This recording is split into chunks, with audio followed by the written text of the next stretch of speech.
Have you ever finished a book where on the surface not much seems to happen, and yet you feel completely undone by it?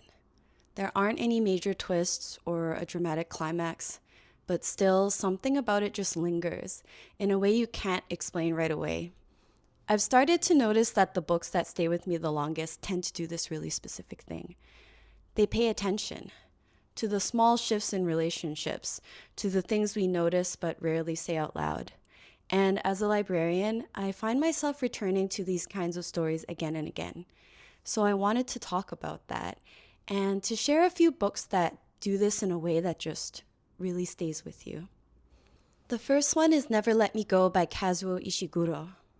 It's set in a boarding school, and you're following these students as they grow up and gradually realize there's something really controlled about their future. It's often labeled science fiction, but it's not really how it reads. What stays with you is much quieter than that. There's a moment I keep thinking about. It's when the narrator starts noticing small changes in a friend after she joins a new friend group. There's nothing dramatic, but just these really small, slight shifts.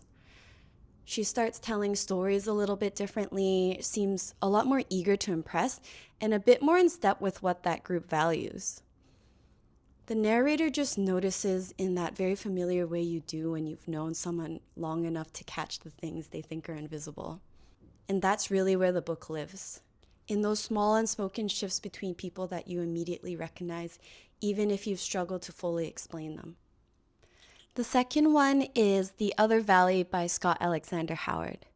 It's set in a town where if you travel to the east, you're 20 years in the future, and if you travel to the west, you're 20 years in the past.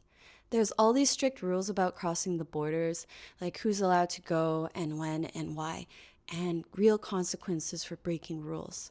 So the premise is unusual, but what stayed with me wasn't really the concept itself. It was the way the book pays such close attention to the people in it.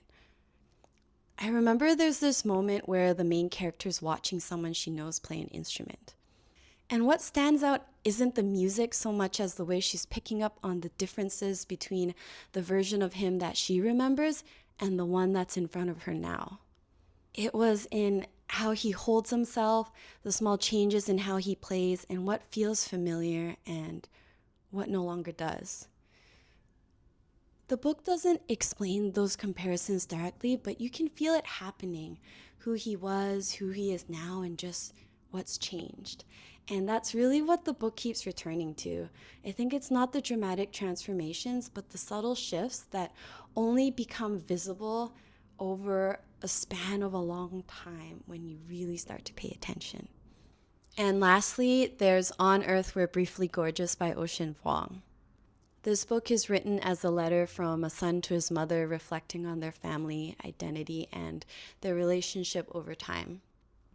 And one of the things that really shapes how the book feels is that his mother can't actually read. So even though he's addressing her directly, the letter isn't something she'll actually be able to receive in that way. Because of that, the whole book sits in this really interesting space. It's so incredibly intimate, but also a little distant at the same time. He's constantly saying you, and it creates this sense like he's speaking directly to her. But as a reader, I also felt so pulled into that position, almost as if I was standing in for her. There's this moment in the book where he describes her through her hands, and it's her hands that are shaped by years of working in a nail salon. And you start to understand her not through explanation, but through these really small physical details that carry so much history. I think what connects us to all of these books is how much attention they pay to the really small things. It's the kind of moments we usually move past, but that end up meaning so much more than we expect. I've started to think of these as the kinds of books that stay with you quietly, even long after you finish them. And if that's the kind of reading you're drawn to as well, you're so welcome to stay here. I'm going to do a part 2 of this, so if you like more recommendations, please feel free to subscribe. And I'd really like to hear from you too. Is there a line from a book that felt like it was written just for you? Or what other books have this type of subtlety that you've just really, really enjoyed?